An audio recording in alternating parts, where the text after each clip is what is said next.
आज हम लोग काइनेजारो अपक्रिया पढ़ेंगे। तो सबसे पहले हम ये जानेंगे कि काइनेजारो अपक्रिया कौन से एल्डिहाइड देते हैं। कौन से एल्डिहाइड देते हैं?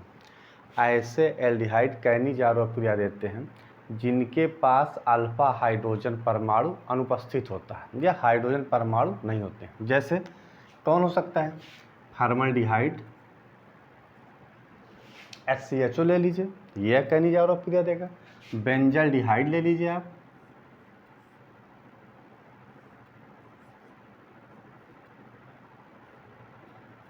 इसके पास भी अल्फा हाइड्रोजन परमाणु नहीं है।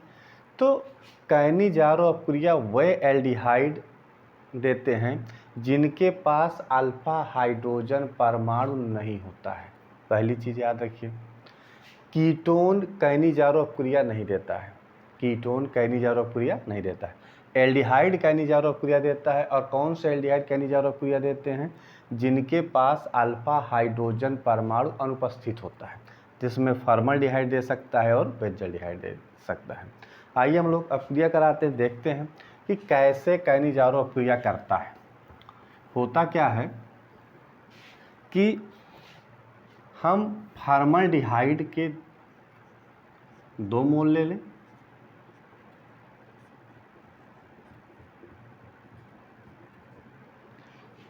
किसकी उपस्थिति में अपक्रिया कराया जाता है? कंसंट्रेट NaOH ले लें या KOH ले लें। इसकी उपस्थिति में जब अपक्रिया कराया जाता है तो डिस्प्रपोर्शनेशन होता है। क्या होता है? डिस्प्रपोर्शनेशन होता है और इसमें स्वतः ऑक्सीकरण और अपचयन होता है। स्वतः ऑक्सीकरण और अपचयन होता है। तो जब स्वतः ऑक्सीकरण और अपचयन होता है तो इस एल्डिहाइड का एक अणु एल्कोहल में अपचयित होता है और दूसरा अणु कार्बोक्सिलिक अम्ल के लवण में ऑक्सीकृत होता है। और इस अपक्रिया को कहा जाता है काइनेजारो अपक्रिया। इस अपक्रिया को क्या कहा जाता है? काइनेजारो अपक्रिया। आइए देखते हैं। देखिए, इसका एक अणु एल्कोहल में अपचयित होता है और दूसरा अणु जो होता है कार्बोक्सिलिक अम्ल के लवण में ऑक्सीकृत होता है। कैसी अपक्रिया? डिस्प्रपोर्शनेशन अपक्रिया है। डिस्प्रपोर्शनेशन में क्या होता है कि इस एल्डिहाइड का एक अणु तो एल्कोहल में अपचयित हो रहा है और दूसरा अणु कार्बोक्सिलिक अम्ल के लवण में ऑक्सीकृत हो रहा है। तो इस प्रकार की अपक्रिया को कहा जाता है काइनेजारो अपक्रिया। इस प्रकार की अपक्रिया को क्या कहा जाता है? काइनेजारो अपक्रिया। इसका नाम क्या है? मेथेनॉल। इसका नाम क्या हो जाएगा? Sodium format. ये याद रखिएगा, काइनेजारो अपक्रिया वे एल्डिहाइड काइनेजारो अपक्रिया देते हैं जिनके पास अल्फा हाइड्रोजन परमाणु नहीं होते हैं, जैसे फॉर्मल्डिहाइड और बेंजल्डिहाइड। देखिए, हम बेंजल्डिहाइड की बात कर लें।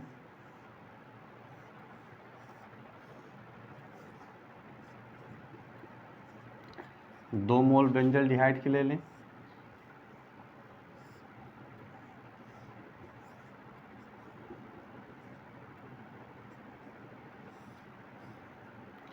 कंसंट्रेट NaOH की उपस्थिति में क्रिया होगी तो इसका एक मोल बेंजल्डिहाइड का एक मोल तो एल्कोहल में और दूसरा मोल कार्बोक्सिलिक अम्ल के साल्ट में बन जाएगा। तो बनेगा क्या?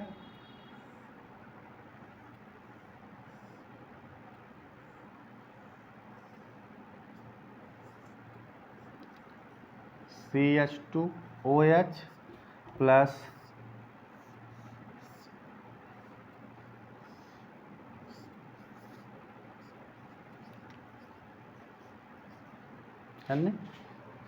इसका एक मोल तो एल्कोहल में अपचयित हो रहा है, दूसरा मोल कार्बोक्सिलिक अम्ल के लवण में ऑक्सीकृत हो रहा है। तो एक मोल जो होता है ऑक्सीकृत होता है और दूसरा मोल क्या होता है? अपचयित होता है। अपचयित होकर क्या बनाता है? एल्कोहल बनाता है और ऑक्सीकृत होकर क्या बनाता है?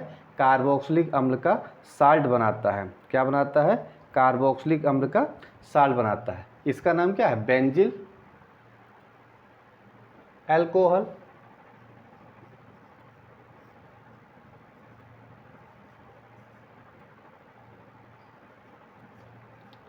और इसका नाम क्या है? Sodium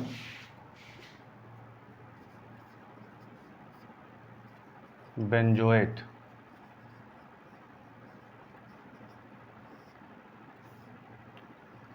sodium benzoate.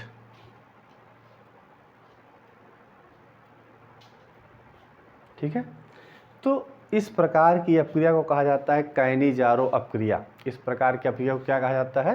Cannizzaro अपक्रिया।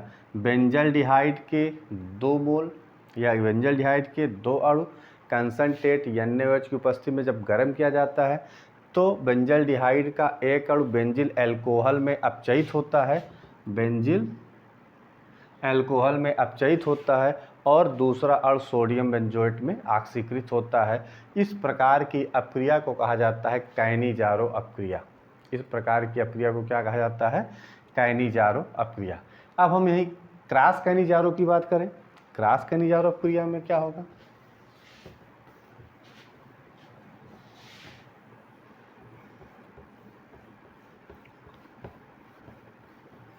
Cross Cannizzaro अपक्रिया में एक तो फॉर्मल्डिहाइड का एक अणु लेते हैं और दूसरा अणु बेंजल्डिहाइड का लेते हैं। क्रॉस कैनिजारो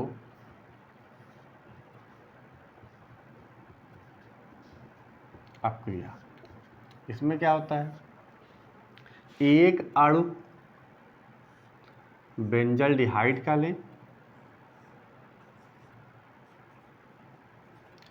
दूसरा अणु फॉर्मल्डिहाइड का लें और किसकी उपस्थिति में क्रिया करा दें? कंसंट्रेट NaOH की उपस्थिति में जब गर्म किया जाता है। अब देखिए, जब कभी भी बेंजल्डिहाइड और फॉर्मल्डिहाइड दोनों हो तो इसका हमेशा ऑक्सीकरण होता है, ये ऑक्सीकृत होता है और ये हमेशा क्या होता है? अपचयित होता है। और जब अपचयित होता है तो क्या बना लिया? बेंजिल अल्कोहल बना लेगा, CH2OH प्लस क्या बन जाएगा? Sodium format. क्या बना लेगा? सोडियम फॉर्मेट बना लेगा। ये क्या बना लिया? बेंजिल अल्कोहल में अपचयित होगा और इसको क्या बोलते हैं? सोडियम फॉर्मेट में ऑक्सीकृत होगा। क्लियर है? क्रॉस कैनिजारो में क्या होता है कि एक अणु बेंजल्डिहाइड का, एक अणु फॉर्मल्डिहाइड का, चाहे कैनिजारो अपक्रिया हो चाहे क्रॉस कैनिजारो अपक्रिया हो, हमेशा वही एल्डिहाइड कैनिजारो अपक्रिया देते हैं या क्रॉस कैनिजारो अपक्रिया देते हैं जिनके पास अल्फा हाइड्रोजन परमाणु उपस्थित नहीं होता है, वही एल्डिहाइड इस क्रिया में भाग लेते हैं। और देखिए, जब क्रॉस कैनिजारो की बात करते हैं, यदि बेंजल्डिहाइड है तो इसका हमेशा अपचयित होगा। और किस में अपचयित होगा? अल्कोहल में। और HCHO है तो ये क्या होगा? कार्बोक्सिलिक अम्ल के साल्ट में ऑक्सीकृत होता है। इस प्रकार की अपक्रिया को कहा जाता है क्रॉस कैनिजारो अपक्रिया। ठीक है, इसको पढ़िएगा कि कैनिजारो अपक्रिया कहते किसे हैं, कौन से एल्डिहाइड कैनिजारो अपक्रिया देते हैं, किसकी उपस्थिति में अपक्रिया होती है, और एक अणु ऑक्सीकृत होता है तो क्या बनाता है और एक अणु अपचयित होता है तो क्या बनाता है। इसको रिवाइज करिएगा, पढ़िएगा। आज के लेक्चर को हम यहीं समाप्त करते हैं, मिलते हैं नेक्स्ट लेक्चर में।